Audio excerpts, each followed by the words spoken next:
Agricultural sustainability in the New Kingdom. The New Kingdom of Egypt was a quite developed society whose viability necessitated not only a surplus of agricultural goods, but an effective administration of those goods. Like all civilizations, Egypt always faced the potential risk of famine. Indeed, shortages of food had occurred at various times throughout its history, such as during the First Intermediate Period. This period is characterized by, quote, a remarkably large number of references to famine in Upper Egypt, unquote. Unsurprisingly, periods of famine often seem to have occurred during the intermediate periods of Egyptian history, when central authority was at its weakest. While it cannot be conclusively known whether political turmoil caused famine or vice versa, what is clear is that it was in the best interest of all levels of Egyptian society from the bottom up to ensure that a stable food supply existed. The circumstances that the Egyptians of the New Kingdom faced in regard to administering their supply of agricultural goods has many parallels with the modern day. As humans, our biology has not changed since antiquity, and it goes without saying that we still need stable food supplies to maintain our populations. While agricultural technology has improved exponentially over the millennia, human societies today must still invest considerable resources in managing their food supplies to ensure that everyone is fed. To ensure a reliable agricultural surplus in the New Kingdom required a number of facets of Egyptian society to come together. This included the annual flooding of the Nile River, landowners and peasants who produced crops, and administrators who collected taxes and managed agricultural resources. The Nile River formed the basis of Egypt's agricultural output. The very sustainability of Egypt's agriculture, quote, was made possible first of all by the annual flood of the Nile and the deposition of fertile alluvial soil containing phosphorus and other mineral traces of organic debris brought down from the mountains and swamps of lands further south, unquote. To farm the fertile soil created by this process on a large scale required substantial organization and a pool of labor. In the New Kingdom, farming on the banks of the Nile was often done by holders of land grants, whose right to the land and freedom to cultivate it was allowed, quote, provided that taxes were delivered regularly to the appropriate authorities, unquote. The amount of work that these landowners personally performed probably depended on the individual, but it is likely that many were absentee landlords who, quote, utilized local cultivators in addition to slave labor, unquote, to produce their crops.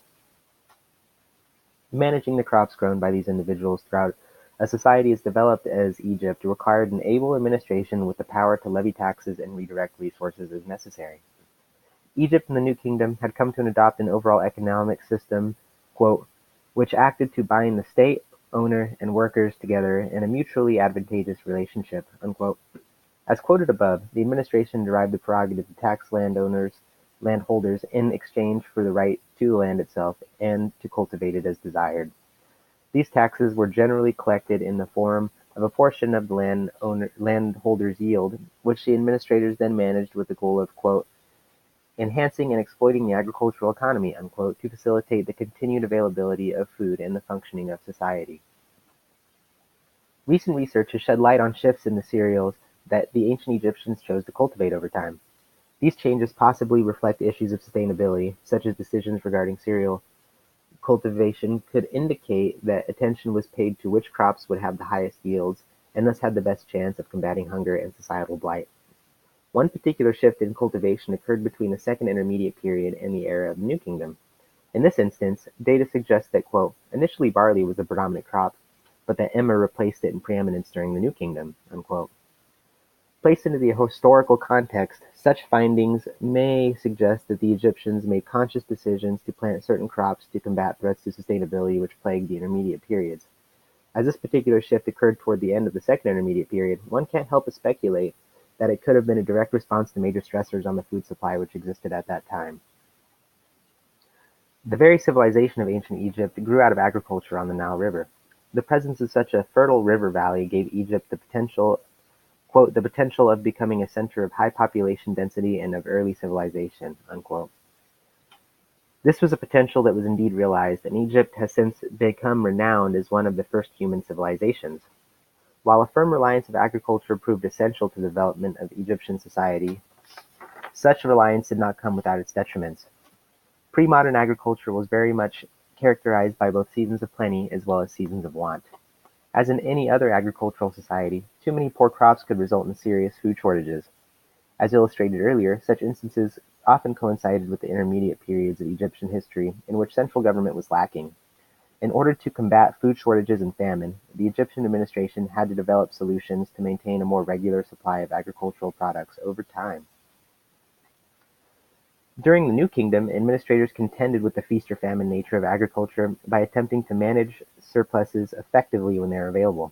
Indeed, quote, governmental officials tried to even out fluctuations of supply and demand by storing surplus in good years and distributing it when the harvest failed. Unquote.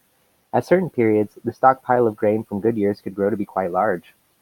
For instance, quote, the store chambers of the Ramesseum, built at the order of Ramses II, could easily have held 590,000 cubic feet of grain, enough to support 3,400 families for a year. Unquote.